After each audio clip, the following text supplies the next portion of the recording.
politik itu adalah pertarungan memperoleh dan mempertahankan kekuasaan. Coba saudara baca sekarang apa saja koran yang berpolitik itu isinya dua. Yang satu ingin mempertahankan kekuasaan, yang satu ingin memperoleh kekuasaan. Kita memperoleh semuanya atau sebagian. Taruhlah Anda ribut-ribut baca soal hak angket, DPR sekarang mengeluarkan hak angket. Soal pengangkatan gubernur, penonaktifan gubernur. Nah itu politik. Yang pemerintah bilang untuk apa angket, saya kan sudah ikut. Tapi yang satunya bilang tidak, Anda salah. Gitu. Nanti masing-masing akan ambil keuntungan politik. Gitu. Terus politik itu artinya kegiatan memperoleh dan mempertahankan kekuasaan dalam arti tertentu. Oleh sebab itu disebut politik itu the struggle of power, gitu ya, pergulatan kekuasaan. Karena politik itu intinya kekuasaan, maka intinya kepentingan. Di dalam politik itu tidak ada kawan, tidak ada lawan yang abadi, yang ada kepentingan. Misalnya, saudara lihat dulu Pak Prabowo dan Jokowi musuhan. Sekarang berteman, yang jadi musuhnya orang lain. Dulu waktu saudara masih kecil, Pak Amin Rais dan Gus Dur itu berteman, melawan Mega. Sesudah Mega jadi, itu Gus Dur bermusuhan dengan Amin Rais. Mega bergabung dengan Amin Rais, Gus Dur sendiri. Nah sesudah itu selesai semua, mereka berkawan lagi. Nah itu di politik itu biasa, ada kawan yang paginya baik-baik, sorenya berlawanan secara politik. Nah, kalau saudara baca peta politik sekarang ya seperti itu, gampang sekali menjelaskan. Maka katanya tidak ada kawan abadi, tidak ada lawan abadi. Yang tadinya kawan lawan jadi lawan, yang tadinya lawan bisa jadi kawan. Itu di dalam politik. Ya.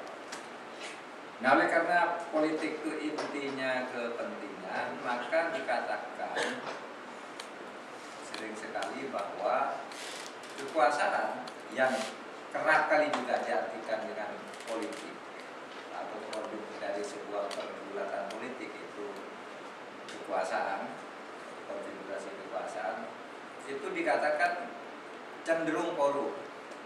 Power tends corrupt. Siapapun yang berkuasa itu meskipun orangnya baik, kalau dia sudah berkuasa cenderung untuk korup. Saya dulu sering memberi contoh Bung Karno, itu kan orang sangat baik, tapi ketika berkuasa korup. Korup bukan uang ya, korup itu artinya menyalahgunakan kekuasaan. Sewenang-wenang Bung Karno itu sampai akhirnya jatuhnya itu dijatuhkan. Pak Harto juga orang baik karena menjatuhkan orang yang tidak baik, tapi begitu berkuasa dia korup, jatuhnya dijatuhkan Pak Harto. Karena apa? Power tends to corrupt. Pak Harto boleh baik, Bung Karno boleh baik, tapi lingkungan politik itu mendorong. Misalnya Pak Harto dulu sudah baik, sudahlah saya sudah mau berhenti jadi presiden cukup membangun. Tapi lingkungan politiknya tuh mengatakan jangan, kalau Bapak berhenti hancur negara ini. Maju lagi Pak Harto, begitu maju dilawan orang, jatuh. Nah jadi di politik itu selalu ada bisikan-bisikan untuk memperkuat kekuasaan secara terus-menerus, sedangkan yang di luar ini ada bisikan-bisikan untuk ya kalau tidak dapat bagian secara baik-baik, lawan secara oposisi. Sampai pada tingkat yang sangat ekstrim itu kalau politik kadang-kadang lalu apa? Ya orang memberontak. Pemberontakan itu kalau berhasil jadi hukum, kalau tidak berhasil digantung. Gitu aja. Jangan dipikir pemberontakan itu bukan hukum. Pemberontakan yang menang itulah hukum yang sejati. Kalau didalami dilihat dari hukum politik. Misalnya Prancis yang kemudian lahir dengan sistem konstitusionalisme itu lahir dari pemberontakan, kudeta, revolusi Prancis. Amerika lahir dari pemberontakan, karena pemberontakan itu menang maka pemberontakan itu jadi hukum. Kata Hans Kelsen, setiap pemberontakan atau kudeta yang menang dan bisa dikonsolidasikan ke dalam, maka dia menjadi hukum baru di negara itu. Ismail Sunni di dalam bukunya halaman 1 pergeseran kekuasaan eksekutif menyatakan revolusi Indonesia itu melawan hukum. Apa yang dilawan? Hukum konstitusi Belanda. Konstitusi Belanda waktu itu menyatakan Indonesia bagian dari Belanda, jelas diakui oleh PBB. Tapi Indonesia melakukan revolusi, lawan, menang, jadilah hukum. Sehingga proklamasi itu disebut sumber hukum karena sebuah pemberontakan yang menang. Tapi tidak semua sumber hukum itu harus lahir dari pemberontakan. Nah, proses-proses legislasi yang melahirkan politik hukum itu bukan pemberontakan. Nah, saudara, mari sekarang kita lihat apa sih politik hukum itu. Kalau melihat dari hukum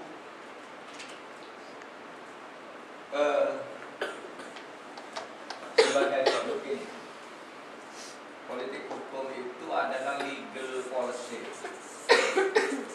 Legal policy. Apa sih itu? Legal policy itu artinya garis resmi atau kebijakan tentang hukum yang harus diberlakukan atau tidak boleh diberlakukan. Ini namanya politik hukum. Atau tidak boleh diberlakukan untuk mencapai tujuan negara. Jadi Anda punya tujuan negara. Nah, untuk mencapai tujuan negara itu dibuatlah hukum-hukum. Misalnya, apa sih tujuan negara kita? Membangun kesejahteraan rakyat, ya, melindungi segenap bangsa dan seluruh tumpah darah Indonesia, mencerdaskan kehidupan bangsa, melaksanakan ketertiban dunia. Ya, itu kan tujuan negara kita. Satu, apa tuh? Melindungi segenap bangsa dan seluruh tumpah darah Indonesia, integrasi bangsa. Maka lahirlah hukum pertahanan, hukum keamanan, hukum acara pidana, hukum apa itu. Ini hukum-hukum ini dibuat untuk mencapai tujuan ini. Ini yang disebut politik hukum. Jadi kalau itu apa sih politik hukum? Politik hukum itu adalah setiap kegiatan yang menjadikan hukum sebagai alat untuk mencapai kekuasaan. Nih, saudara tahu salah satu tujuan konstitusi kita, tujuan negara kita adalah mencerdaskan kehidupan bangsa. Mencerdaskan kehidupan bangsa. Nah, lalu dibuat untuk mencapai pencerdasan kehidupan bangsa ini apa sih yang harus? Ada undang-undang Ristek, ada undang-undang pendidikan, ada undang-undang penelitian misalnya, riset dan sebagainya. Nah, hukum-hukum yang dibuat untuk mencerdaskan kehidupan bangsa itulah disebut misalnya politik hukum pendidikan. Kalau ini politik hukum keamanan. Jadi hukum yang harus dibuat untuk mencapai tujuan negara itulah politik hukum. Bukan orang bertengkar yang satu menggunakan dalil politik, satu menggunakan dalil hukum, lalu wah itu politik hukumnya salah. Kalau orang hukum jangan bicara pertengkaran politik dan hukum itu sebagai politik hukum. Politik hukum itu artinya hukum yang harus diberlakukan. Hukum yang harus diberlakukan untuk mencapai tujuan negara. Itulah politik hukum. Beda dengan tadi politisasi hukum. Nah, kalau begitu kebijakan hukum kita apa? Tadi kita tahu politik itu adalah banyak sih artinya politik. Ya, saya tadi menyebut taktik, policy, kemudian taktik, kemudian struggle, pergulatan kekuasaan, itu arti politik. Tapi masih banyak lagi. Politik itu bisa diartikan juga negara. Dulu pada zaman Yunani itu organisasi negara itu namanya polis. Oleh sebab itu kegiatan polis itu disebut kegiatan politik. Artinya kegiatan mengelola negara. Itu politik. Nah, kalau hukum itu apa? Nilai hukum. Hukum itu adalah norma atau kaidah di dalam masyarakat yang diberlakukan oleh negara. Sehingga penegakannya itu bisa dipaksakan oleh kekuatan negara dan dijatuhi sanksi bagi yang melanggar. Itu hukum. Kalau aturan yang tidak ditetapkan oleh negara itu bukan norma. Misalnya ajaran agama gitu. Bukan hukum maksud saya. ajaran agama saudara yang ini yang pakai jilbab misalnya. Kenapa Anda pakai jilbab? Oh itu aturan agama. Nah, itu norma, bukan hukum. Orang kalau di Arab Saudi itu namanya hukum agama. Kalau di sini bukan. Puasa itu bukan hukum, zakat itu bukan hukum. Kenapa? Karena itu tidak ditetapkan oleh negara. Seumpama saudara tidak pakai jilbab, tidak dihukum juga. Tapi kalau saudara tidak bayar zakat, tidak bayar pajak, dihukum. Kalau tidak bayar zakat, tidak apa-apa. Karena zakat bukan hukum, sedangkan pajak itu hukum. Nah itu yang kemarin timbul perdebatan. Saya bilang itu pendapat ulama itu hukum atau bukan? Saya bilang bukan. Meskipun itu dasarnya Al-Quran, hadis yang sahih apa, bukan hukum sebelum ditetapkan oleh negara. Oleh sebab itu negara tidak boleh ikut campur tangan mau menegakkan fatwa agama, tidak boleh. Nah itulah, jadi hukum itu intinya ini ya, norma itu kan ada sosial, susila, kesopanan, ya susila, kesopanan, agama, baru ini menjadi hukum kan? Apa ada agama yang jadi hukum? Ada, yang sudah dijadikan undang, misalnya hukum perkawinan itu sudah dijadikan undang-undang maka mengikat. Saudara yang Islam hukum, kalau mau di Indonesia ikut hukum Islam perkawinan. Kalau enggak, ya jangan kawin di sini. Seperti di sana itu kawin saja ke Australia dulu sehari pergi kawin di sana. Selesai pulang udah suami istri, tapi tidak ikut hukum perkawinan sini karena di sini hukum perkawinannya harus berdasar agama.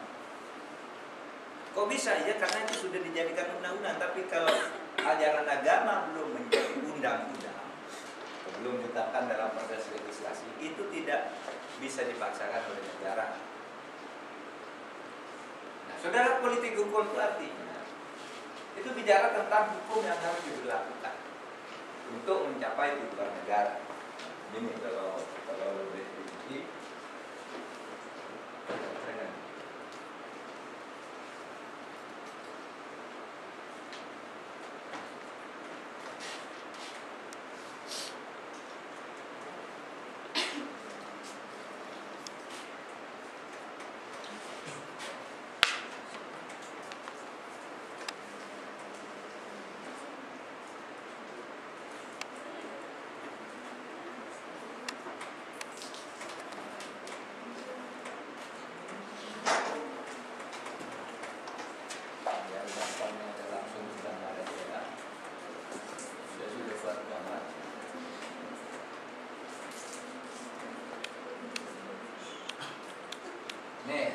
Pijakan dasar politik hukum.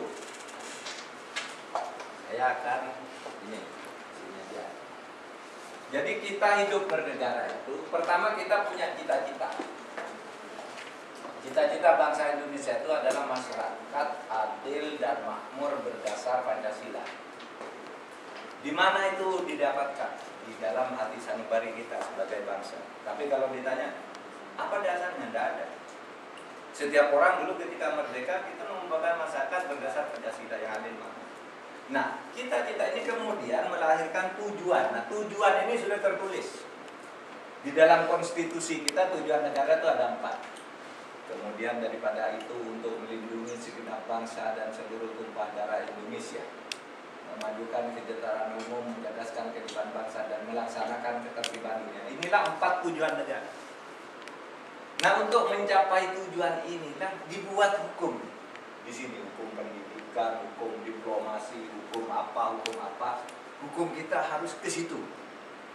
Itu namanya, misalnya, politik hukum kita dalam hubungan menjaga ketertiban adalah politik hukum bebas aktif.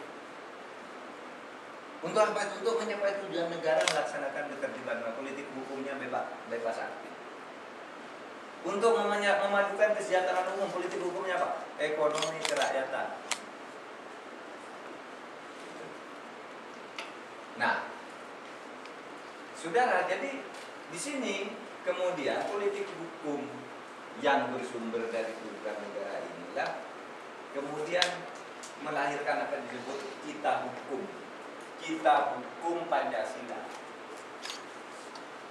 Jangan malu-malu mengatakan hukum Pancasila karena kita memang hukum Pancasila yang berbeda dengan hukum lain. Nah, cita hukum Pancasila itu melahirkan apa yang kita sebut sebagai kaidah-kaidah penuntun, sehingga setiap hukum yang akan dibuat itu harus mengikuti 4 kaidah ini. Saudara besok jadi pemerintah yang membuat hukum, jadi DPR yang merumuskan hukum ini, tujuannya satu, setiap hukum atau politik hukum kita pertama harus diingat untuk melindungi segenap bangsa dan seluruh tumpah darah Indonesia. Artinya apa? Menjaga integrasi teritori dan ideologi. Satu, tidak boleh hukum bertentangan dengan Pancasila. Menjaga integrasi ideologi. Tidak boleh ada hukum kamu menyebabkan negara boleh, daerah boleh memisahkan diri dari republik, itu bertentangan dengan politik hukum integrasi. Jadi kalau saudara buat hukum besok jaga, jangan sampai ini bertentangan dengan Pancasila, hukumnya terlalu sektarian. Memang nggak boleh hukum-hukum yang sektarian. Itu sebabnya dulu saya katakan, kalau di bidang hukum publik tidak boleh hukum agama diberlakukan sebagai hukum negara. Itu biar aja hukum agama itu berlaku sendiri. Maka dulu saya tidak setuju ada perda syariah, perda apa. Karena itu menegarakan hukum. Padahal urusan hukum perdata itu tidak usah dihukumkan oleh negara, sudah. Saudara, kalau hukum perdata itu tidak usah minta undang-undang, sudah lakukan sendiri apa saja. Tidak usah pakai hukum. Karena hukum perdata itu kesukarelaan. Misalnya, wah saya orang Islam pengen ikut hukum perdata Islam, ya sudah ikut saja. Tapi kalau orang lain tidak ikut, saudara tidak jalan juga kan? Karena tidak bisa dipaksa.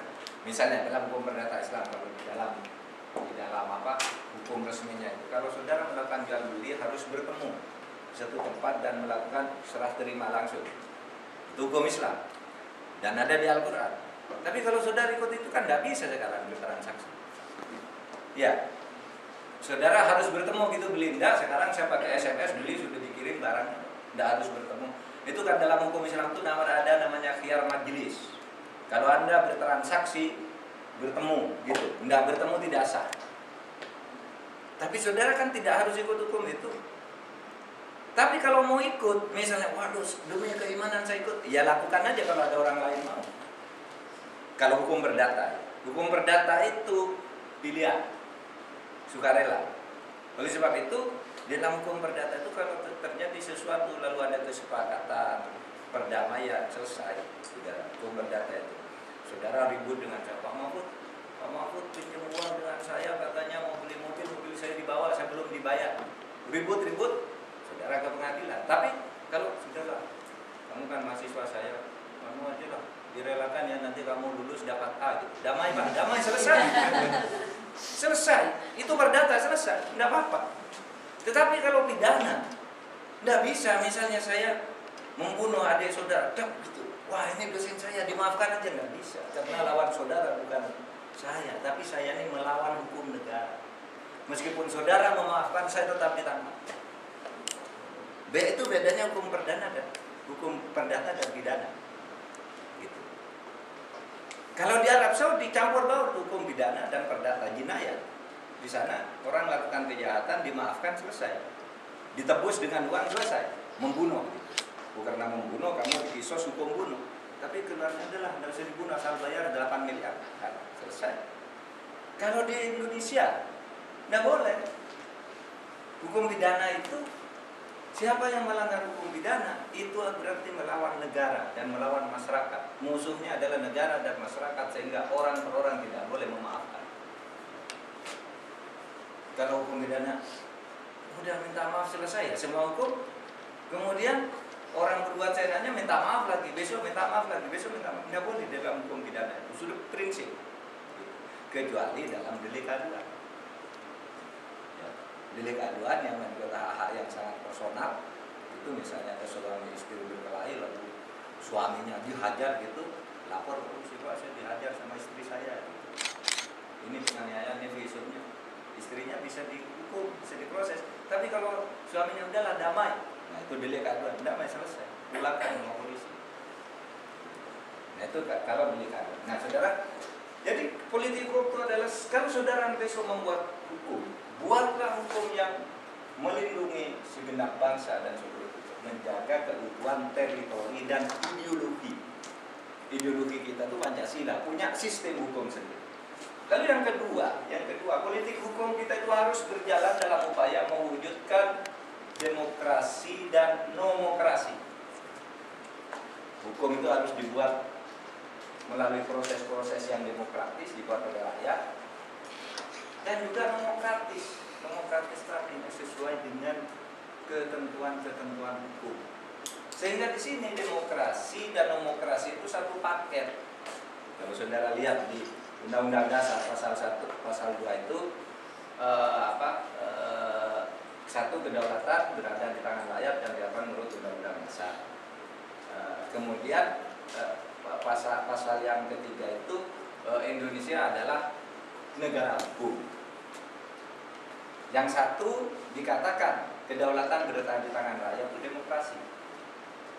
Tapi demokrasi tidak bisa lepas dari demokrasi. Sehingga kalau Anda sudah merasa proses demokrasinya benar tapi melanggar demokrasi, maka itu bisa dibatalkan hasil proses demokrasi itu. Besok ada pilkada, sudah rakyat bebas milih, ternyata ada yang curang, yang menang curang, nah bisa dibatalkan oleh proses demokrasi. Karena di sini bukan hanya demokrasi, tapi nomokrasi itu merupakan, demokrasi dan demokrasi itu adalah dua sisi dari seperti mata uang. Yang satu, demokrasi tidak bisa jalan sendiri, nomokrasi juga tidak bisa jalan sendiri. Karena begini, kalau hanya ada demokrasi, itu nanti akan elitis hukumnya. Tapi kalau hanya ada demokrasi, kok tidak ada proses hukum, gitu, yang bisa tegak, demokrasi ini bisa liar, anarki. Gitu. Nah, kemudian politik hukum di Indonesia harus mewujudkan toleransi beragama yang berkeadaban. Ini penuntunnya, kaidah penuntunnya. Tidak boleh saudara membuat hukum kok melanggar prinsip toleransi lalu diskriminatif. Nah, oleh sebab itu saudara, di Indonesia itu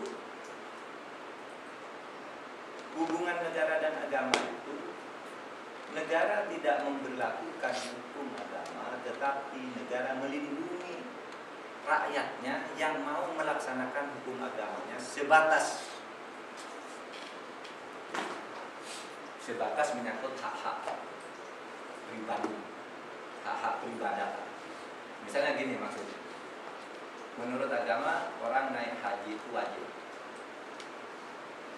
bagi Islam, tapi itu tidak boleh dijadikan undang-undang. Setiap orang Islam di Indonesia wajib haji, itu kan juga tidak boleh. Pak, kok ada undang-undang haji? Ada, tetapi itu bukan untuk mewajibkan orang naik haji, melainkan melindungi orang yang mau naik haji. Kalau tidak naik, tidak apa-apa. Tidak naik haji, tidak apa-apa. Misalnya, kalau dalam Islam itu ada hukum setiap orang wajib membayar zakat. Saudara tidak bayar, tidak apa-apa. Tapi kalau tidak bayar pajak, saudara bisa dihukum. Zakat tidak bayar, tidak apa-apa, karena itu bukan hukum. Kapan dia jadi hukum? Kalau sudah diundangkan tadi. Sifat hubungannya itu kan gradual. Kalau sudah diundangkan, oke. Gitu. Nah, Pak, kok ada undang-undang zakat? Undang-undang zakat itu bukan undang-undang yang mewajibkan orang untuk berzakat, tapi melindungi orang kalau mau berzakat itu caranya begini agar sampai ke tujuannya. Kalau tidak bayar zakat, tidak apa-apa, karena itu bukan hukum nasional. Undang-undang zakatnya itu hanya mengatur mekanismenya agar zakat itu sampai dan saudara tidak ditipu. Sama dengan saudara ada undang-undang haji, saudara tidak harus naik haji, tapi kalau menaik haji ini caranya agar kamu aman, paspornya begini, yang mengkoordinir ini, nanti makannya begini, kalau ada apa-apa begini. Itu ngatur aja, bukan mewajibkan. Nah, itu yang dimaksud mewujudkan toleransi beragama yang berkeadaban. Waktu saya ke Medan, ditanya oleh seorang mahasiswa, Pak, katanya Indonesia ini negara Pancasila bukan negara agama. Kenapa kok sekarang ada hukum tentang label halal untuk makanan? Itu kan sekarang ada, dikeluarkan majelis ulama, ini haram, ini halal. Itu Kok ada itu? Itu kan negara agama. Bukan, karena di Indonesia itu orang makan babi tidak dilarang. Kalau hukum agama makan daging babi itu haram, tapi hukum nasional tidak mengharamkan. Oleh sebab itu makan babi tidak apa-apa. Tapi kalau kamu orang Islam ingin tahu mana yang mengandung babi, mana yang tidak, negara memfasilitasi ini loh, mengandung babi. Tapi kalau kamu mau makan juga tidak apa-apa makan. Paham ya? Bahwa ketika hukum agama dimunculkan itu bukan memberlakukan substansi ajaran agamanya, tetapi melindungi saja, terutama menyangkut hak-hak peribadatan seseorang. Di situ. Jadi yang disebut ini hubungan negara dan agama itu, di mana hukum-hukum itu, politik hukum itu harus mengarah pada pembangunan toleransi beragama. Lalu tentu mewujudkan keadilan sosial. Karena kita ini ya negara kesejahteraan. Negara kesejahteraan itu suatu negara, kalau secara hukum apa sih negara kesejahteraan? Negara welfare state itu adalah suatu negara di mana negara diberi tugas untuk membangun kesejahteraan rakyatnya. Beda dengan negara yang bukan kesejahteraan itu. Kalau negara liberal itu, negara tidak diberi tugas melakukan itu, tetapi dia mengawasi persaingan bebas. Orang bolehlah bersaing, saya sama Pak Fred, sama Fitri itu bersaing apa? Tidak apa-apa, silakan, negara ngawasi. Tapi kalau negara kesejahteraan tidak, kamu tidak boleh bersaing bebas. Ini caranya. Seluruh manfaat itu harus masuk ke rakyat. Berdasar Undang-Undang Dasar kita ini negara kesejahteraan dan diatur dalam pasal 33, 34. Jadi di sini mewujudkan keadilan sosial. Itu politik hukum kita. Oleh sebab itu, setiap hukum yang berpotensi melanggar prinsip keadilan sosial itu bisa dibatalkan baik oleh legislatif, direview legislatif maupun oleh Mahkamah Konstitusi. Mahkamah Konstitusi itu banyak membatalkan undang-undang tanah, undang-undang tata guna air, kelistrikan, migas, dibatalkan karena itu terkait dengan keadilan sosial. Dulu waktu saya ketua MK itu membubarkan BP Migas karena BP Migas itu sarang korupsi. Yang dikelola itu adalah kekayaan alam Indonesia yang seharusnya untuk rakyat, tapi keuntungannya itu dipestaporakan di antara para koruptor dan koruptor. Sehingga ketika dibawa ke MK, dibawa ke DPR kita tuh lucu, saudara, kalau jadi anggota DPR, so jangan gitu. Jadi ketika DPR itu dapat Pak DPR, ini banyak korupsi nih di BP Migas. Lapor ke DPR-nya marah. Saya panggil besok BP Migas. Korupsinya apa? Gini. Beritahu korupsinya ini. Besok saya panggil. Saya bubarkan, kata DPR. Sesudah ada sidang manggil BP Migas, semuanya muji-muji BP Migas. Karena apa? Dikasih uang dari belakang. Sudah tahu kita siapa pelakunya, itu yang ngasih uang. Lalu lapor ke saya, ke MK. Pimpinan Muhammadiyah, pimpinan NU, pimpinan Dewan Gereja, semua lapor. Kami ini rakyat dikibuli oleh BP Migas dan DPR pura-pura marah tapi melindungi. Saya bilang, bawa ke tempat saya aja, saya bubarkan. Mumpung saya masih di sini, bawa. Saya bubarkan. Karena di situ banyak korupsi, melanggar keadilan sosial. Lalu saya diserang oleh orang itu ketua MK anti modal asing, kan banyak di situ modal asing. Ketua MK anti modal asing, ketua MK anti pasar. Dimaki-maki dari berbagai sumber. Bahkan saya diundang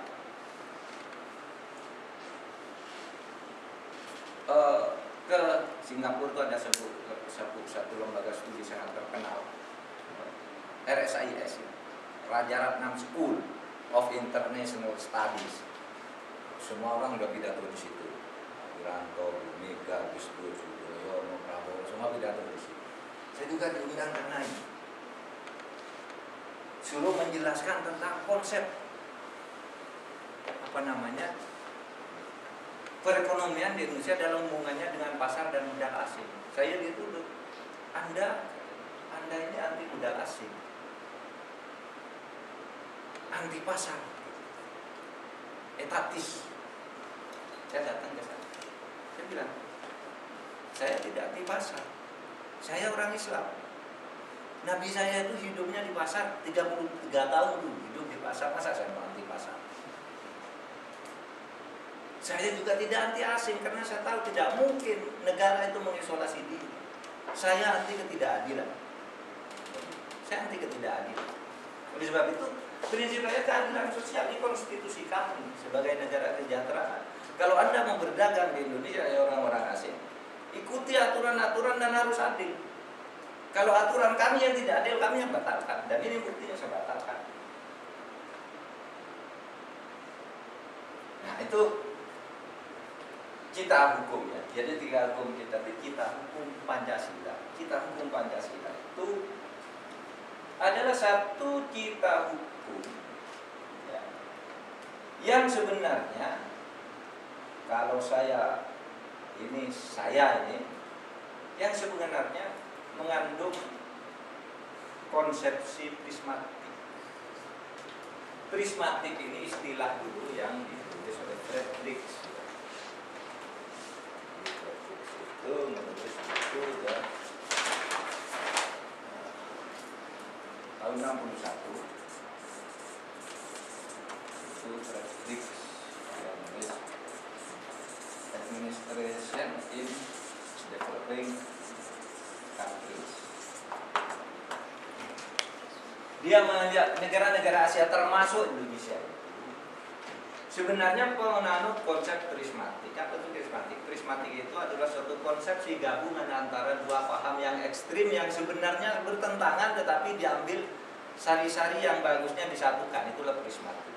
Oleh sebab itu, di mana letak prismatiknya misalnya? Indonesia itu menolak individualisme, tapi sekaligus menolak kolektivisme. Padahal di dunia itu kan ekstrimnya itu satu individualisme, mengatakan manusia itu lahir dalam keadaan bebas. Contohnya Amerika, Belanda dan bebas manusia itu. Sebab itu sana ada kebebasan mutlak. Tapi di sisi lain mengatakan manusia itu lahir dalam keadaan sama. Kalau di sini dibebaskan, kalau sini dikekang.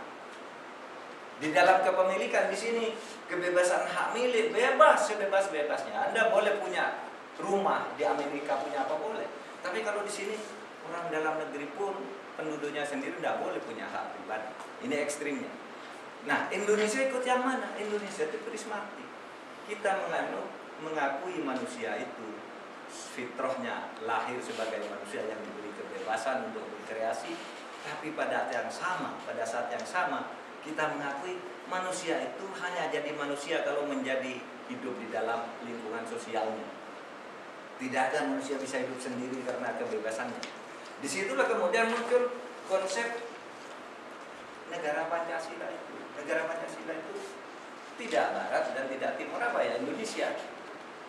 Ya kalau dulu itu kan bukan individualisme, bukan kolektivisme. Kalau gitu apa? Kalau itu yang bukan-bukan gitu. Itu dulu istilahnya Gus Dur. Kan Gus Dur itu, Indonesia itu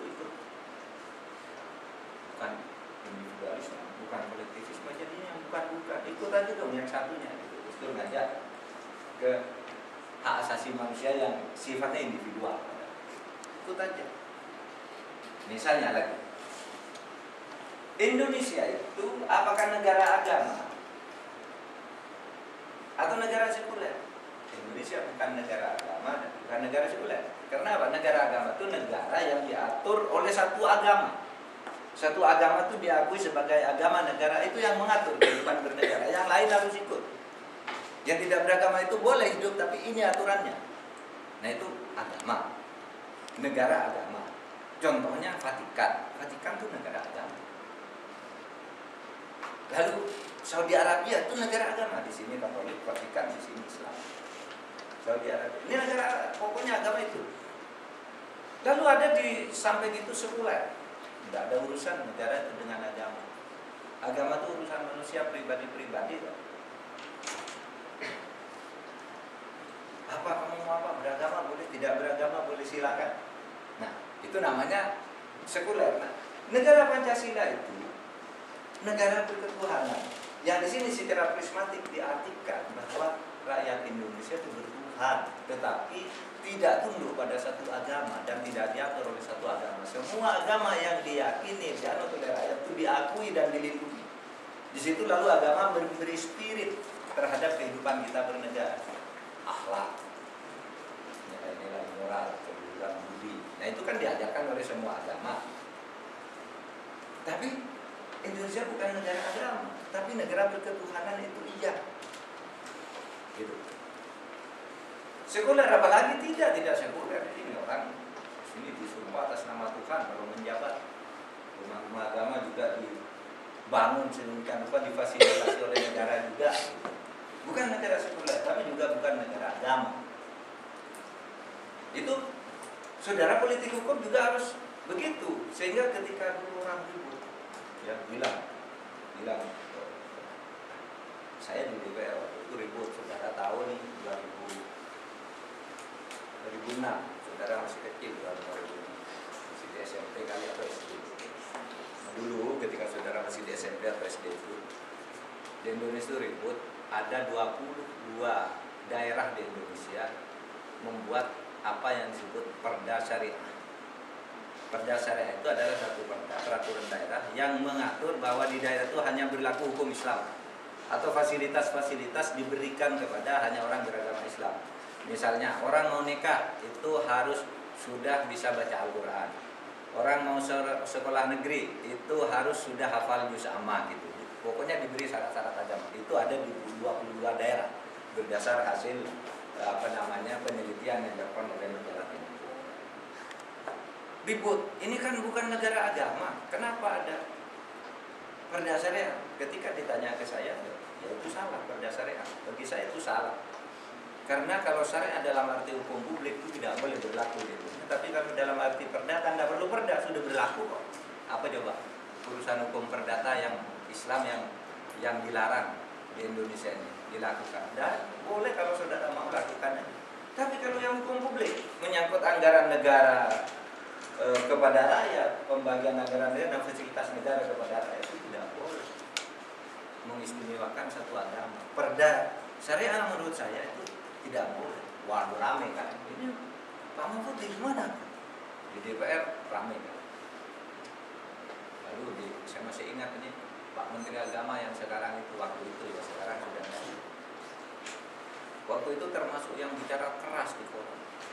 Perda syariah itu boleh karena di Indonesia ini Islam menjadi sumber hukum, kata dia. Saya bilang nggak boleh. Lalu apa terjadilah? Saya bilang begini, bahwa Islam itu sumber hukum itu iya. Tetapi ingat bahwa sumber hukum itu bukan hanya Islam, Kristen juga sumber hukum, Buddha juga sumber hukum, Hindu sumber hukum, adat istiadat itu sumber hukum. Jadi sumber hukum itu belum tentu hukum. Sumber hukum yang dijadikan peraturan perundang-undangan itulah hukum. Sehingga di dalam teori itu lalu dibedakan sumber hukum material, ya kan? Sumber hukum formal. Kalau material ini bahannya ada historik, ya kan? Sosiologis, lalu filosofis. Nah, di sini ada adat, agama, budaya, lingkungan hidup dan semuanya. Ini adalah sumber hukum, bukan hukum. Sumber hukum. Nah, kalau sudah menjadi peraturan perundang-undangan, jadi undang-undang dasar, undang-undang Perpu, PP, Perpres, peraturan daerah dan seterusnya. Nah, inilah yang hukum. Lalu apa kedudukan agama ini? Menjadi sumber hukum yang nanti di sini diolah secara eklektis. Semua sumber itu diaduk jadi satu sehingga keluarnya di sini sudah menjadi hukum nasional, bukan hukum agama, bukan hukum adat. Paham? Jadi saudara, jangan keliru. Di Indonesia kan berdasar ketuhanan dan agama itu sumber hukum dia, tetapi ingat, agama itu bukan hanya Islam. Semuanya itu sumber hukum. Diadu di sini di dalam proses penentuan hukum itu diadu secara eklektik, muncul di sini sebagai hukum nasional. Ini disebut sumber hukum material, ini disebut hukum sumber hukum formal. Ini namanya peraturan perundang-undangan. Kalau di dalam Islam, peraturan perundang-undangan, itulah yang disebut konon, al-konon. Jadi hukum Islam itu banyak. Hukum Islam yang sudah menjadi peraturan perundang-undangan itu namanya kanon. Seperti di Aceh itu ada kanon. Kenapa? Dia jadi peraturan perundang-undangan. Kanon provinsi Aceh, kan gitu namanya. Itu artinya berbagai jenis hukum yang tadinya hanya menjadi sumber, lalu diberi bentuk tertentu. Kalau itu warnanya hanya Islam, itulah yang disebut konon. Kanon itu adalah himpunan dari pendapat-pendapat fikih yang masing-masing berbeda. Ini pendapat fikih dari zaman Rasulullah ini, Muhammad ini, Al-Isa ini, lalu diadu semuanya, keluar di sini kesepakatan ini namanya kanon. Sama dengan peraturan perundang-undangan seperti ini. Nah, sudah jadi ada politik umum kita itu selain punya kaidah juga punya racikan-racikan yang disebut prismatik. Misalnya begini, Indonesia itu negara hukumnya sebenarnya merupakan gabungan antara konsepsi Rechtsstaat dan the rule of law. Apa sih Pak bedanya? Itu kan sama artinya, iya memang. Kalau Rechtsstaat itu kalau terjemahkan bahasa Indonesia negara hukum.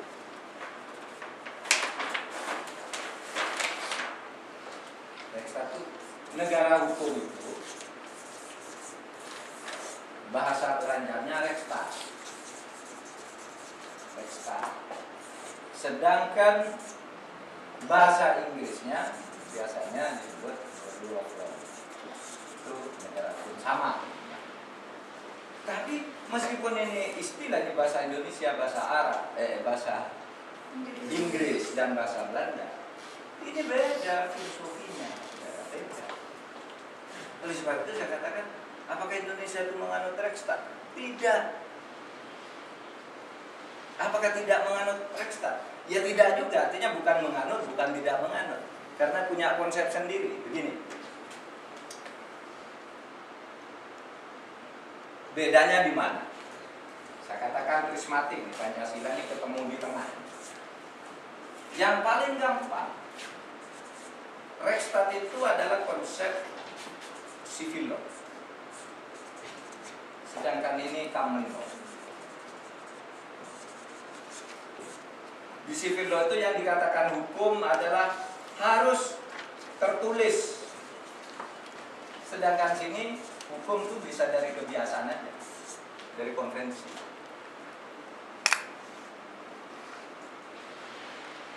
Tertulis itu artinya ditetapkan oleh lembaga yang berwenang, bukan ditulis itu. Kalau ditulis itu namanya terlukis.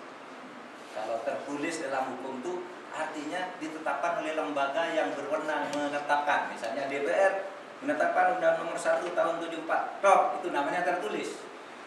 Ada yang apakah hukum yang tidak tertulis, common law ini tidak tertulis? Ditulis di toko buku banyak. Kan ditulis tuh. Ada yang menulis hukum adat, hukum apa, tapi kan itu tidak tertulis namanya. Karena apa? Karena itu tidak pernah ditetapkan oleh negara. Terus apa? Itu namanya terlukis. Tergambar di dalam, ini tidak tertulis tapi berlaku. Kalau ini tertulis nanti ditok oleh negara. Kalau perda ditok oleh DPR dan pemerintah, tok itu tertulis namanya. Kepres, presiden tanda tangan diberi stempel, tok gitu. Nah itu tertulis. Nah saudara, di dalam civil law yang dikatakan adil itu adalah kalau seorang hakim bisa menerapkan hukum tertulis. Kalau ada kasus, apa tuh bunyi hukumnya dicari oleh hakim, pasal sekian, pasal sekian, untuk keputusan gini, top. Nah ini yang dikatakan adil. Hakim yang adil itu hakim yang bisa menemukan hukum-hukum resmi untuk kasus. Kalau di sini hakim yang adil itu adalah hakim yang tidak tunduk pada hukum, pada undang-undang. Makanya di negara-negara common law itu tidak ada urusan kalau buat urusan nomor sekian, bil nomor sekian, pasal sekian, tidak ada. Hakim bilang, juri, kamu juri gimana juri? Begini, oh ini yang adil, cekot, gitu aja. Tidak pakai undang-undang. Saya nanti menentukan hukumannya gitu. Nah, kenapa? Karena di sini yang dipentingkan adalah keadilan, sedangkan di sini adalah kepastian. Sini adil kalau tidak ikut undang-undang, itu kira-kira ekstrimnya. Meskipun Maaf, tidak harus selalu begitu. Tetapi ini keadilan bisa diciptakan dengan cara orang tidak harus ikut undang-undang. Kalau di sini harus ikut baru adil. Nah, saudara, kalau saya ditanya, saudara ditanya, itu bagus mana ya? Kepastian itu bagus. Ya bagus, karena setiap orang bisa memprediksi akibat dari setiap tindakan. Kalau saya melakukan ini, kepastian hukumnya ini bagus sekali. Ini namanya Rekstag. Tapi ini juga bagus karena hukum yang tertulis itu kan dibuat dalam situasi tertentu yang bisa berbeda. Orang mencuri dan orang mencuri hukumannya harus beda. Di sini kenapa? Satu, mencuri karena terpaksa. Dua, mencuri karena rakus, karena jahat. Orang korupsi dan orang korupsi itu hukumnya beda. Ini korupsi karena terpaksa, mau bayar sekolah anak sehingga terpaksa menjual misalnya kertas di kantor, dijual gitu, laku 100.000 rupiah. Nah di sini korupsi dengan jahat karena rakus. Itu hukumannya harus beda. Nah oleh sebab itu tidak usah ditulis hukum. Serahkan aja pada kasus per kasus, pada hakim per hakim, daerah per daerah. Nah saudara, dulu dalam waktu yang lama Indonesia itu menganut Rekstag. Sampai di amandemennya Undang-Undang Dasar 1, di resminya Undang-Undang Dasar 1 di bagian penjelasan umum butir pertama dan kedua dari sistem pemerintah negara yang dulu disebut kunci pokok itu, Indonesia adalah negara hukum dalam kurung Rekstag, bukan negara kekuasaan dalam kurung Maksstag. Itu dulu. Ini sekarang dicoret kata Rekstag itu. Dicoretnya itu bukan karena dia bahasa Belanda, bukan. Itu diperdebatkan dengan sadar. Saya ikut merumuskan ini ketika di MPR karena saya anggota tim ahli MPR ketika amandemen. Saya katakan, sekarang kita tidak boleh pakai kata Rekstag. Karena Rekstag itu terlalu formal dan mudah sekali orang dihukum, dimanipulasi gara-gara Rekstag itu. Katanya aturannya nomor sekian atau coba orang dihukum ternyata tidak salah, tidak bisa dikeluarkan sebelum melalui Rekstag, harus diadili lagi dari bawah buktinya, padahal sudah jelas tidak salah. Sengkon dan Karta dituduh membunuh, masuk penjara, sesudah itu pembunuhnya ketangkap, dia udah di dalam, sudah tahu mengakui itu saya yang membunuh, kok kamu yang dihukum, kata si Gonel kepada dia ketemu Sengkon Karta. Loh ya saya nggak tahu, saya nggak bisa membela diri, sudah ribut, Indonesia lapor. Ini tidak dikeluarkan apa? Suruh mengajukan PK dulu. PK-nya itu nanti diajukan pengadilan negeri, di sidang sekian hari.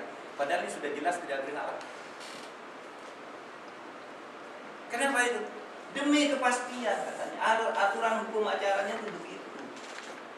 Tapi coba di Amerika, ada orang mau dihukum gitu, sudah mau divonis, saya juri katanya. Si ini ceritanya, seorang dituduh didakwa, kemudian terbukti dan akan dihukum. Jurinya itu sudah mengatakan si John ini salah membunuh. Semua yakin, sudah nulis ini guilty, salah ini. 7 orang itu menyatakan nih salah dan harus dihukum. Tapi sebelum itu kata salah itu diangkat, tiba-tiba pengacara si John yang dituduh membunuh ini dapat telepon. Lagi itu suruh tunda dulu sidang. Kenapa? Ini ada bukti bahwa klienmu itu bukan pembunuhnya. Loh kok kamu tahu? Ya saya akan jelaskan kepada kamu dalam waktu 5 menit. Kamu keluar ruangan sidang suruh tunda. Karena ini menyangkut nyawa ini. Menyangkut nyawa klien. Oke, lalu si pengacara ini sidang. Yang mulia saya minta sidang ditunda 5 menit. Ada apa?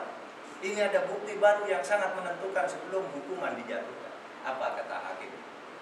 Sidang skor 5 menit. Kamu keluar dari bukti 5 menit. Kalau di Indonesia tidak boleh. Hukum acaranya tidak boleh tuh. Menurut pasal sekian tidak boleh. Sudah sidang berkali-kali kok ditunda. Di sana kamu keluar dari bukti. Sudah itu 5 menit masuk.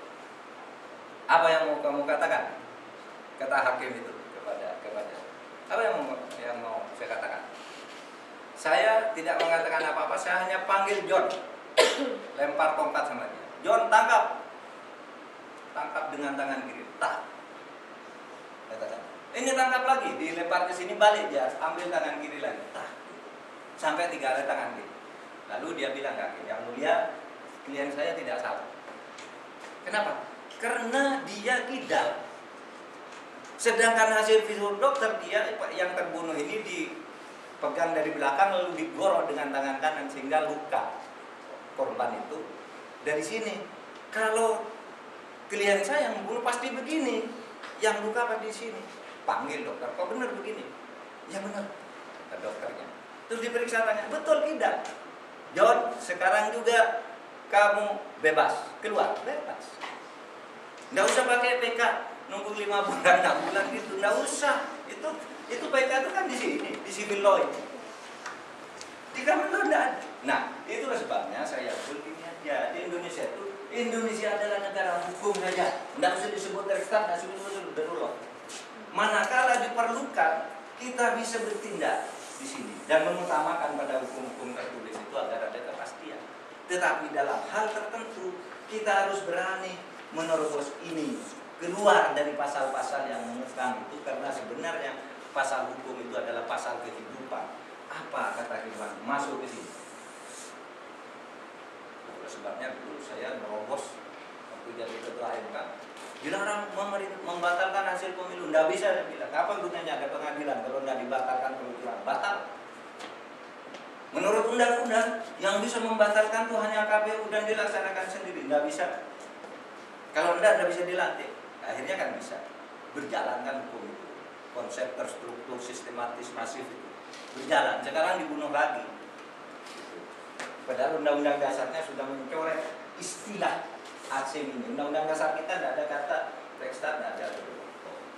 Di sebab itu saudara, itu orang hukum itu kalau berpidato kan selalu berkata, iya negara hukum kita ini Rekstad katanya. Tidak ngerti dia bahwa bukan.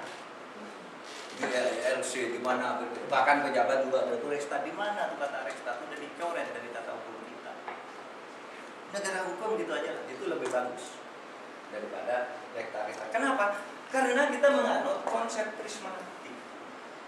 Rekstad, rule of law ketemu di tengah. Negara agama, negara sekuler ketemu di tengah. Kolektivisme dan individualisme ketemu di tengah. Nah, saudara, ini tentang politik hukum, pengertian dan implementasinya atau pengertian, kemudian arah-arahnya,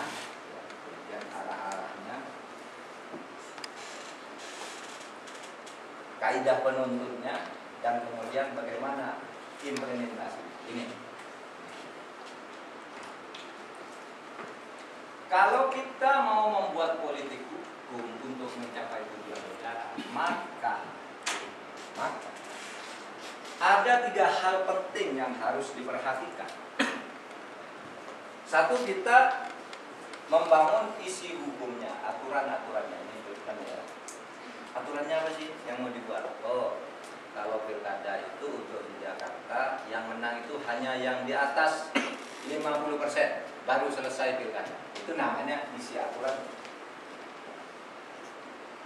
Kalau pilkada itu dilaksanakan oleh lembaga pemilihan umum yang tetap dan mandiri, independen, tidak boleh diintervensi. Itu aturannya. Oleh sebab itu, pembangunan hukum itu pertama-tama ikut aturannya itu bagaimana kita buat aturan yang bagus. Tetapi itu tidak cukup, saudara, tidak cukup. Karena sebuah aturan itu tidak akan jalan kalau tidak ada aparat. Maka ada di sini bagaimana strukturnya. Kalau ini legal substance, kalau ini legal structure. Aparatnya, misalnya harus begini, lalu di sini aparatnya ada polisi, jaksa, KPU, pengacara, dan seterusnya, pemerintah. Itu aparat. Lalu yang ketiga budayanya, legal culture. Nah, saudara, saya melihat Di Indonesia itu kita tidak punya problem dengan isi. Isinya menurut saya sudah bagus. Hukum-hukum di Indonesia isinya sudah bagus. Seumpama ada jelek itu, cara memperbaikinya juga tidak perlu panik. Sudah ada yang bisa memperbaiki jelek, misalnya untuk perbaiki DPR. Kalau perlu perbaikannya agak cepat lewat MK, kan gitu aja. Kalau itu dia materinya udah bagus. Problem kita itu sebenarnya kan selalu di aparat. Legal structure kita itu korup. Aparat-aparat penegak hukum kita itu sistemnya korup, atau sebagai subsistem korup. Sehingga ini yang sudah bagus, kalau sudah di sini digoreng tergantung pada siapa yang kuat. Legal culture, budaya. Ada yang bilang budaya Indonesia itu jelek. Budaya hukum Indonesia itu jelek. Sehingga orang luar negeri itu kalau ingin melanggar hukum, rekreasinya ke Indonesia karena melanggar hukum di sana mudah. Pertama tidak hukum, kedua polisinya bisa disuap gitu. Katanya jelek, tetapi begini. Satu diskusi saya selalu menyebut orang ini datang ke tempat saya dengan sungguh-sungguh. Mbak Bivitri kenal itu ya, kenal secara pribadi ya dengan Jeffrey Winters ya, kenal ya. Dia datang ke saya, Pak Mahfud, itu pendapat orang bahwa budaya hukum Indonesia itu jelek itu salah, kata dia. Menurut saya, kata dia, budaya hukum yang paling bagus di dunia itu Indonesia. Coba Anda datang ke desa-desa, kalau ada konflik mereka selesaikan secara damai melalui lurah, melalui apa. Jadi hukum di Indonesia itu menjadi alat membangun harmoni. Itu budayanya. Itu yang kemudian disebut restoratif justice. Nggak usah ribut-ribut hukum itu. Apa ke pengadilan berperang? Selesaikan. Coba budaya hukum mana itu yang jelek? Budaya hukum di kalangan elit, di kalangan pejabat dan di kota-kota. Kata Jeffrey Winters. Kalau di desa-desa ikut rusak budaya hukumnya, udah hancur Anda punya negara.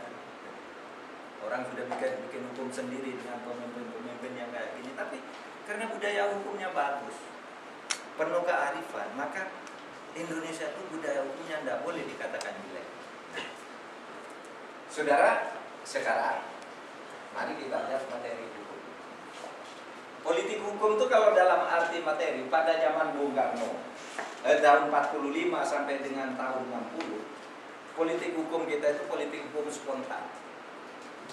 Ingat apa gitu dibuat hukumnya, ingat apa dibuat hukumnya, tidak terkonsep.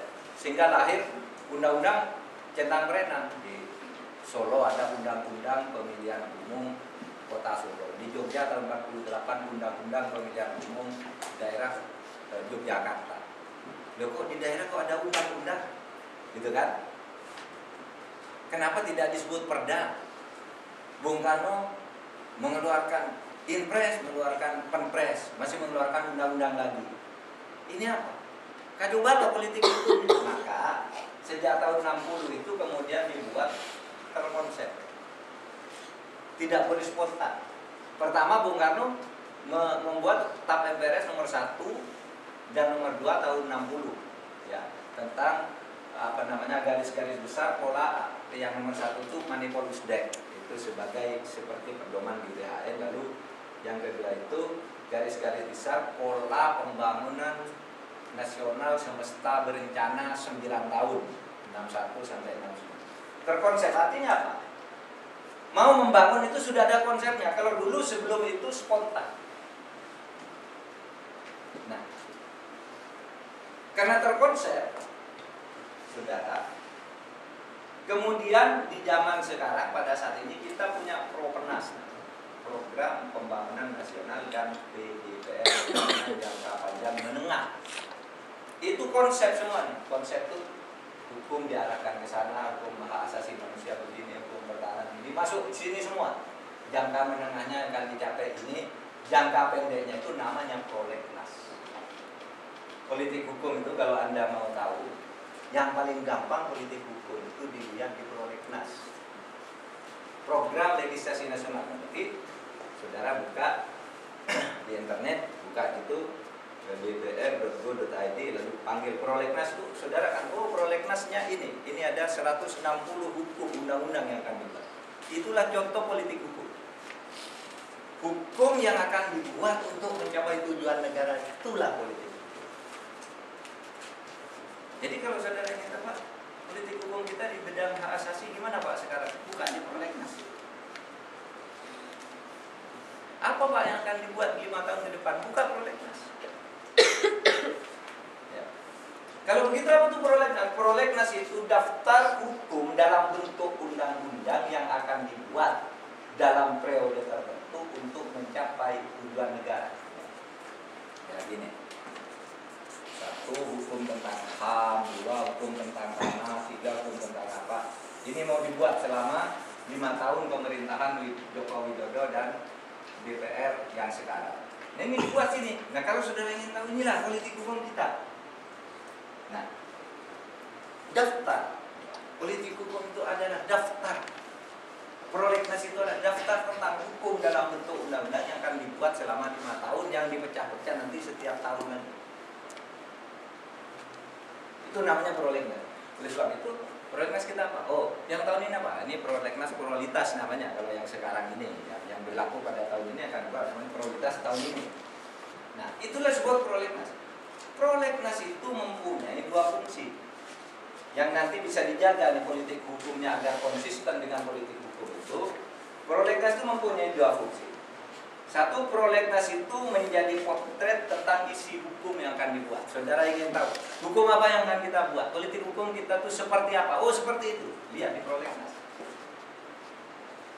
Kalau saudara itu salah tuh, ya masukkan itu salah prolegnasnya. Nah prolegnas itu dibuat oleh Presiden bersama DPR pada awal periode. 1, prolegnas itu berfungsi sebagai rendanis. Yang kedua berfungsi sebagai mekanisme cara pembuatan hukum. Bahwa kalau datangnya dari DPR itu diusulkan oleh 13 orang anggota DPR, lalu dibawa ke Balek, lalu Balek membahas, sesudah selesai dibawa ke paripurna, paripurna nyatakan disetujui disampaikan ke Presiden. Yaitu mekanisme. Kalau usul datang Presiden, internet dulu bicara, lalu dikelola oleh Menteri Kehakiman, Menteri Kehakiman menyampaikan Presiden, Presiden menyampaikan DPR. Nah saudara, apa fungsi ini? Kalau sebuah politik hukum itu salah isinya, itu bisa dibatalkan oleh Mahkamah Konstitusi melalui judicial review, uji materi. Kalau salah mekanismenya, judicial review, uji formal. Jadi sebenarnya politik hukum kita sudah ada pagarnya. Tadi ada penuntunnya begini, potretnya begini. Kalau salah ini ada MK yang menghadang di sini. Kamu salah, batal. Karena isinya salah, batalkan. Oh, kamu salah prosedurnya. Harusnya undang-undang itu kalau dibuat dihadiri oleh sekurang-kurangnya separuh anggota DPR. Ini menurut presensi dan menurut saksi-saksi ini yang hadir hanya 49%, batal. Dihadang, prosedur formalnya salah. Misalnya, ini undang-undang RUU-nya datang dari Presiden. Kenapa? Kok masuknya dari Balek? Diurus, wah ini terjadi kolusi untuk membuat satu undang-undang yang tidak perlu karena ada pesanan dari tengkulak, gitu, dibuat undang-undang, ini bayar. Tiba-tiba maka itu mekanismenya salah. Uji formal batal. Sama kemudian turun ke prolegda, ada juga judicial review-nya tapi di MK. Nah itulah saudara perjalanan potret bagaimana politik hukum itu dibuat dan harus kemana dia. Dan selalu saya katakan kita udah punya pagar. Kalau politik hukum macam-macamnya ada MK. Nah kan celakanya kalau MK-nya bisa dibayar juga, nah, itu sudah lain lagi. Jadi bukan urusan saya. Tapi kalau sistemnya kita sudah mainkan, saudara kata. Baik saudara, waktunya sudah habis ya. Ya, ada waktu setengah jam. Kalau ada yang mau tanya, saya kembalikan dulu siapa tadi yang memimpin moderatornya tadi, silakan. Ya, kita masih punya waktu. Sebenarnya jadwalnya sih agak cukup panjang karena kita sudah kan 3 SKS, tapi untuk Prof Mahfud sudah waktunya, jadi masih ada sekitar 30 menit untuk teman-teman tanya jawab. Silakan, mungkin yang pertama. Ayo kalau tanya. Pak, yang silakan dulu, Mas dulu silakan. Namanya siapa Mas? Nama siapa yang tanya? Saya Pak, saya Gugun Pak. Gugun, Mas Gugun. Iya kan? Saya pengen nanya soal Perda Syariah tadi Pak. Ya. Tadi udah disebut yang Konun Aceh ya. Bahwa negara kita kan negara yang berideologi Pancasila dan bukan berdasarkan agama. Tapi kenyataannya kan di Aceh memang ada Perda Syariah yang itu diterapkan. Tadi juga kasih contoh kan Prof.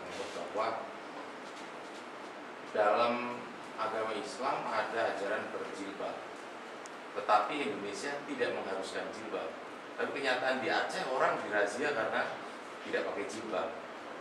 Nah itu secara apa ya, bernegara kita bagaimana? Apakah itu melanggar yang dimaklumi karena Aceh, ataukah itu sebenarnya sah? Terima kasih. Adalah itu dulu ya. Langsung jawab ya. Jawab dulu ya. Saudara Gugun. Ya. Cerita Aceh ini harus didahului dengan cerita politik. Jadi Aceh itu dulu mau disintegrasi karena selama pemerintahan Orde Baru itu merasa mereka ini diperlakukan tidak adil, kekayaan alamnya dikeruk, orangnya disiksa, ya, saudara sudah tahu itu, disiksa habis-habisan, sehingga di Aceh ini lahir OPM, organisasi Gerakan Aceh Merdeka, yang tujuannya Aceh berpisah dari Indonesia, dan ternyata kuat di kalangan rakyat Aceh, sehingga Indonesia kewalahan. Karena kewalahan akhirnya terjadilah perundingan, lalu terjadilah tawaran-tawaran, ya, pembelian perlakuan khusus terhadap Aceh agar tidak memisahkan diri dari Indonesia. Nah, salah satu tawarannya yang kemudian dimasukkan di dalam undang itu adalah Aceh merupakan daerah khusus yang berlaku syariat Islam. Itu diberikan oleh undang-undang. Ketika saudara tanyakan, apakah itu boleh? Kalau melihat yang ini tadi, yang saya gambarkan tadi, harusnya enggak boleh. Tetapi pada waktu itu pilihannya, kami pergi dari Indonesia atau kami tetap. Maka terjadilah perjanjian Helsinki. Wah, waktu perjanjian Helsinki, sudah itu saya tidak setuju perjanjian Helsinki. Pada ngapain? Kok pemerintah negara berdaulat kok berembuk dengan teroris? Saya tidak setuju waktu itu. Tapi pemerintah tidak punya jalan lain. Saya waktu itu anggota DPR, jadi enak saya bicara. Anggota DPR kan enak bicara. Tanya susah, tidak peduli. Pokoknya itu tidak boleh, saya bilang. Ini negara berdaulat kok berunding dengan Aceh, lalu difasilitasi oleh negara. Masa sekecil itu Indonesia sampai mengutus Menko Polhukam dipimpin oleh Wakil Presiden Yusuf Kala, Hamid Awaludin datang ke Helsinki hanya ketemu dengan teroris 10 orang itu. Saya tidak setuju. Tapi ingat, GAM itu kuat di bawah, mendapat dukungan dari banyak kekuatan di luar negeri, sehingga Indonesia kalau tidak hati-hati, ini aja bisa lepas. Maka diberilah pada waktu konsesi. Oke, kamu minta, ketika sebelum itu Gus Dur, mereka minta nama Aceh itu jangan nama provinsi apa? Nama Nangru. Maka zaman Gus Dur diumumkan Aceh diubah dengan ini, namanya menjadi Nangru Aceh Darussalam. Tak cukup itu, sesudah Gus Dur diganti, jalan ke Megawati masih macet. Pak SBY kemudian melakukan perundingan terpaksa, lalu disetujuilah pemberian kekhususan itu. Nah, di dalam undang-undang pemerintahan daerah memang sekarang daerah itu diberi wewenang untuk memberlakukan hukum pidana dalam batas maksimal yang setara dengan 6 bulan hukuman penjara. Sehingga dari situ masuknya dia. Nah, misalnya hukuman penjara tidak boleh dilakukan, tapi hukuman cambuk boleh. Ya, hukuman cambuk itu dianggap di bawah 6 bulan penjara, gitu. Disamakan dengan itu. lalu dimasukkan di undang-undang khusus. Bahkan kalau saudara baca undang-undang Aceh sekarang, saudara baca coba kan, di situ tidak ada kata pemerintah daerah Aceh. Mereka sebut pemerintah Aceh. Tidak mau disebut pemerintah daerah, pemerintah Aceh. Baca aja nanti seluruh dari awal sampai akhir. Tidak ada kata pemerintah daerah. Dia sebut pemerintahan Aceh. Kepada pemerintah Indonesia mereka tidak mau nyebut pemerintah pusat, menyebut pemerintah Indonesia. Baca coba nanti, tidak ada pemerintah pusat, pemerintah daerah, tidak ada. Karena permintaan mereka, dan itu sebenarnya menurut saya itu adalah yang berwaktu. Mereka sudah tidak mau sampai sekarang menyebut pemerintah pusat ke Indonesia. Itu pemerintah Indonesia aja. Kita nyebut ya pemerintah gitu aja. Tapi kalau disambung pusat tidak mau, dan tidak mau mereka disebut pemerintah daerah. Kami pemerintah Aceh. Itu karena gangguan. Itulah sebabnya lalu diberi itu tadi kekhususan itu Anda boleh memperlakukan syariat Islam dalam batas-batas tertentu. Itulah sebabnya kalau ada pendataan, bahkan kalau tidak salah waktu saya ke sana itu sedang ramai diperdebatkan jinayat, hukum jinayat, hukum pidana Islam mau diberlakukan hukuman mati apa itu ramai di sana, sedang pro kontra. Saya tidak tahu nasibnya waktu itu, tapi waktu itu gubernurnya masih Irwandi. Dan pemerintah Indonesia tidak berdaya tuh sampai sekarang. Coba aja tuh mendirikan bendera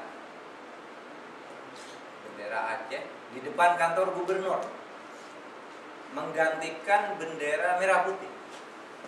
Ramai itu melanggar PP nomor sekian, PP nomor sampai sekarang tidak diapa-apakan. Tidak diapa-apakan. Kalau ditanya, Anda kok gitu? Kan itu bertentangan dengan undang-undang. Kalau mereka yang sudah sangat Indonesia itu berburu aja. Indonesia apa Pak yang tidak bisa dibeli? Ini aja dibeli aja. Pemerintahnya aja dibayarkan diem. Tapi kalau itu bukan, itu hanya gurauan. Maksud saya itu bendera Aceh. Bendera GAM itu sekarang masih biasa menggantikan bendera-bendera merah.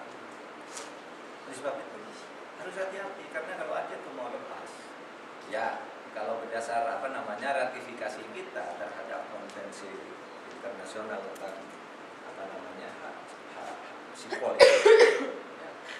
hak sipil dan hak politik dan ECOSOC itu memang sudah dideklarasi. Kalau ada ketentuannya, kalau satu daerah sudah menjadi bagian sah dari daerah tertentu, kalau mau pisah, pemerintah negara yang bersangkutan boleh melakukan tindakan senjata untuk menghindari disintegrasi. Tidak boleh merdeka. Tapi kan tidak sesederhana itu. Papua juga masih Gus Dur juga yang mengubah dari Irian Barat menjadi Papua, provinsi Papua. Jadi Gus Dur itu mengakui budayanya, Nangru, Aceh, Darussalam. Ya karena itu, dan sekarang itu semua masih menjadi duri. Jadi apa jawabannya? Kenapa Aceh boleh itu? Karena pertimbangan-pertimbangan politik sehingga diberi wewenang khusus di dalam pengaturan itu. Mereka berlawan itu malah sudah muncul akan membuat perda orang perempuan dilarang naik sepeda motor ngangkang, harus miring. Rame itu. Kalau ini dengar semua kan baru tahu nggak? Nggak boleh. Itu dosa katanya. Menurut hukum Islam nggak boleh perempuan itu naik sepeda motor sendiri, harus bonceng dan duduknya miring. Gitu. Nggak boleh pakai celana jeans apa naik sepeda motor, nggak boleh itu, nggak sopan katanya orang. Loh, lalu kita bilang dulu Nyadin itu naik kuda nggak apa-apa. Naik kuda kan Nyadin. Ngangkang juga, kok boleh? Gitu. Ya itu kan dulu. Terus sekarang tidak boleh, hukum Islam tidak boleh gitu. Tetapi itu ya, latar belakangnya kita memberi konsesi karena terpaksa. Sebenarnya kalau dari sudut filsafat politik yang saya ada di politik dan lembaga ekonomi itu harusnya tidak boleh. Tapi memang dalam keadaan tertentu sama aja kok kita memberi keistimewaan Jogja di mana gubernurnya tidak bisa dipilih, turun aja itu kan kekhususan yang diberikan. Jadi keistimewaan kemudian. Jadi saudara dalam tata negara itu ada istilah istimewa, ada istilah khusus. Kalau istimewa itu berdasar latar belakang sejarah aja, karena ada pertimbangan historik. Kalau latar khusus itu berdasar apa? Kekhususan tentang masalah-masalah, misalnya kawasan industri, ini kawasan wisata, ini kawasan budaya apa. Di Undang-Undang Dasar memang dikenal ada istilah pemberian daerah istimewa dan daerah khusus sesuai dengan undang-undang, dan itu yang dipakai. Meskipun saudara sama dengan saya tidak terima dengan daerah itu, tapi tidak terima juga mau apa gitu kan, tidak bisa, malah membahayakan kesatuan nanti kalau kita saat ini memusnahkan itu. Ini tadi ditanya, kamu namanya siapa? Nama saya Andri Yunus, Pak. Andri. Iya. Andri Yunus. Iya. Namanya Pak Yunus.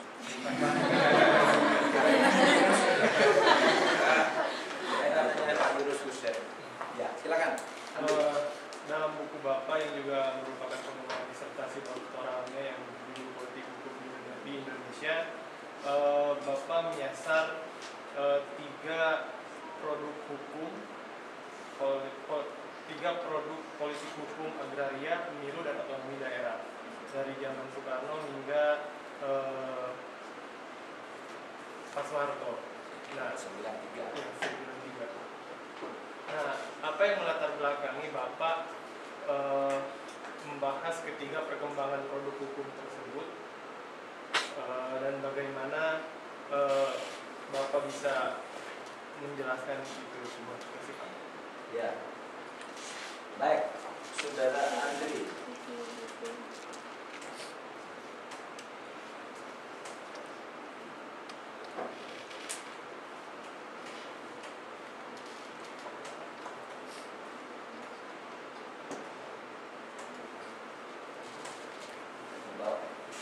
Saya tulis saja. Jadi begini, asumsinya itu hukum dalam arti peraturan perundang-undangan itu adalah produk politik. Itu asumsi ya. Jadi semua hukum itu kalau bentuknya peraturan perundang-undangan tadi itu pasti produk politik. Undang-undang dasar, undang-undang, itu kan dikeluarkan oleh kekuasaan politik. Tapi jangan salah, Pak Mahfud mengatakan hukum itu produk politik. Bukan, itu salah satu arti hukum itu. Hukum adalah produk politik. Artinya hukum itu banyak sih. Hukum adalah kaidah yang punya sanksi yang dirasakan. Hukum adalah produk pengadilan. Hukum adalah kebiasaan hidup yang ditaati dengan segala akibatnya. Hukum adalah produk budaya. Hukum banyak sekali. Nah, saya mengambil satu asumsi. Hukum sebagai politik itu, hukum sebagai produk politik itu artinya apa? Hukum itu lahir karena kesepakatan politik. Tidak percaya? Saudara sebut satu saja undang-undang apa yang bukan produk politik? Tidak ada. Pasti itu merupakan hasil pembahasan DPR, berdebat, diubah, diperbaiki, lalu diundangkan. Itu produk politik. Oleh karena hukum adalah produk politik, maka asumsinya politik itu pasti mempengaruhi hukum. Apa betul? Kalau saya membuat konsepnya itu, kalau begitu kita lihat betulkah politik mempengaruhi hukum. Juga konsep politik itu dibagi ke dalam 2 ekstrim. Satu, kalau politik demokratis. 2, politik otoriter atau autokrasi, demokrasi dan autokrasi.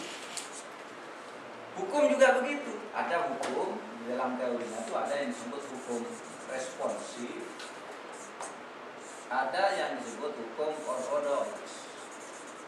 Nah, responsif itu bisa hukum demokratis, ortodoks hukum elitis dan sebagainya.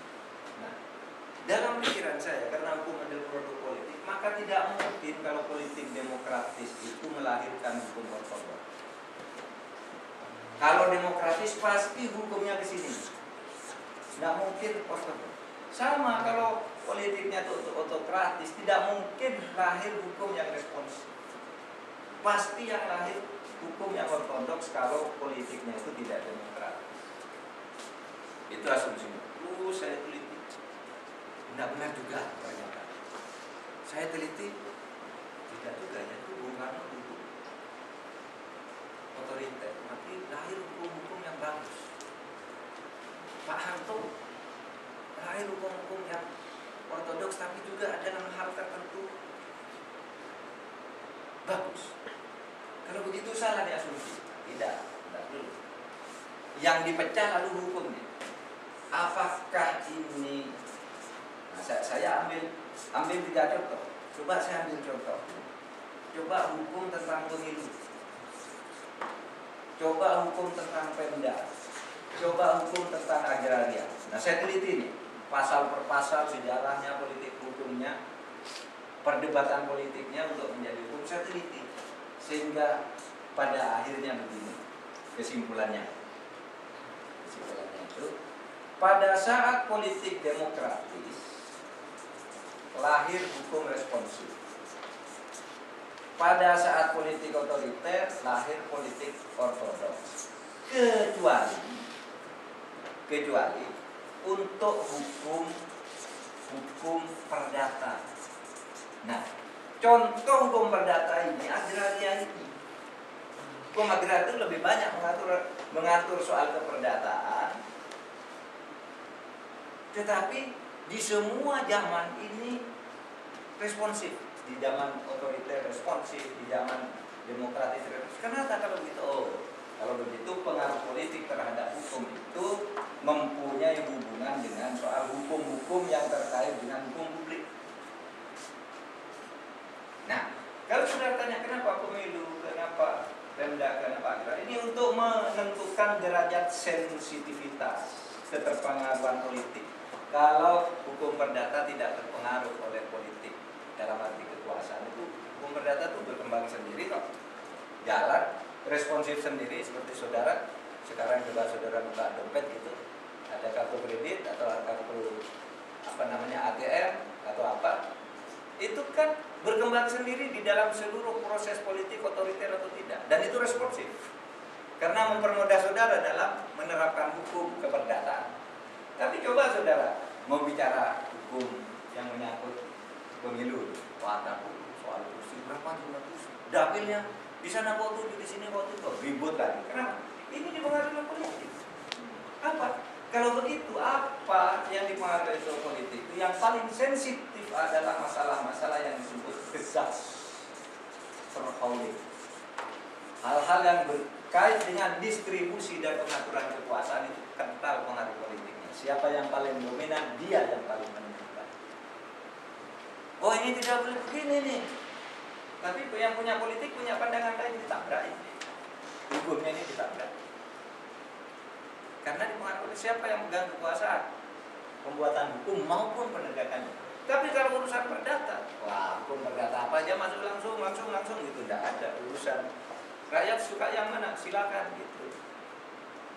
Nah, paham ya? Saudara tanya ini ya, tanya kenapa ini juga? Ini untuk menentukan derajat sensitivitas antara hukum publik dan hukum privat, di mana politik itu akan tinggi derajat keterpengaruhannya, ya, politik tinggi mempengaruhi itu dalam masalah-masalah yang nyangkut kekuasaan seperti pemilu, Pemda, hukum anggaran, hukum pidana gitu kan.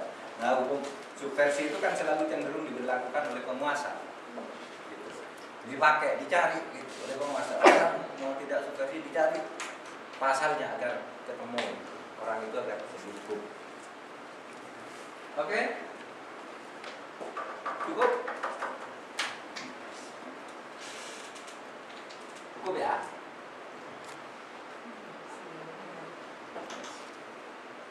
Sudah jam 11 kurang. Baik, terima kasih atas perhatiannya. Saudara selamat melakukan studi ya, yang baik-baik. Indonesia ini sekarang perlu, saya begini loh, belajar hukum kayak gini kan gampang. Sudah bisa merekam, tidak jelas nanti buka di Google, tidak jelas lagi dari buku saja. Ini gampang. Belajar ilmu itu gampang, tapi belajar moral itu tidak gampang. Banyak orang-orang pintar yang menghancurkan negeri ini dengan ilmu hukumnya, karena mereka tidak punya moral dan integritas. Hukum hanya dianggap alat untuk mencari kemenangan, bukan untuk mencari kebenaran. Nah, kalau alat untuk mencari kemenangan, ya cari itu tadi dari sistem-sistem kepastian dan keadilan itu dipermain-mainkan saja. Itu tinggal menang berdebat apa tidak kalau orang tidak bermoral. Maka Indonesia itu sekarang tidak terlalu butuh model-model pendidikan yang mengajarkan, tapi mendidik yang bisa menguatkan integritas moral, kejujuran. Saudara ingatlah, jujur itu, kalau saudara jujur tidak rugi sama sekali. Saudara jujur tidak rugi sama sekali. Tapi orang lain untung dengan kejujuran saudara, udah pasti. Tapi kalau saudara tidak jujur, ya mungkin saudara yang untung, tapi orang lain rugi. Mungkin saja. Tetapi sebagai orang yang beragama, agama apapun, Anda saya kira sama punya bimbingan moral. Kalau saudara memperoleh sesuatu secara melanggar hukum dan mempermainkan hukum, hidup saudara itu tidak akan pernah nyaman. Tidak akan pernah nyaman. Percaya deh. Saya selalu bilang, orang yang kaya raya karena korupsi, tidurnya tidak nyenyak, saudara. Tengah malam kaget, jangan ada polisi, ada pemadam kebakaran, dia, waduh ini KPK ke sini, padahal pemadam kebakaran, dia sudah takut sendiri. Tidurnya itu tidak nyenyak. Kalau orang itu tidak bermoral, tidak jujur di dalam hidup, apalagi saudara naik mobil mewah, wah saya punya mobil mewah, tidak enak itu dinaiki kalau hasil korupsi, sudah tidak enak, itu mengganggu jiwa. Enak naik Avanza atau naik Oplet itu kan tidak apa, itu enak, saudara tidur Oplet itu tenang, bisa bermimpi di Oplet. Tetapi orang yang hasil korupsi itu di mobil pun mimpinya mimpi dikejar harimau.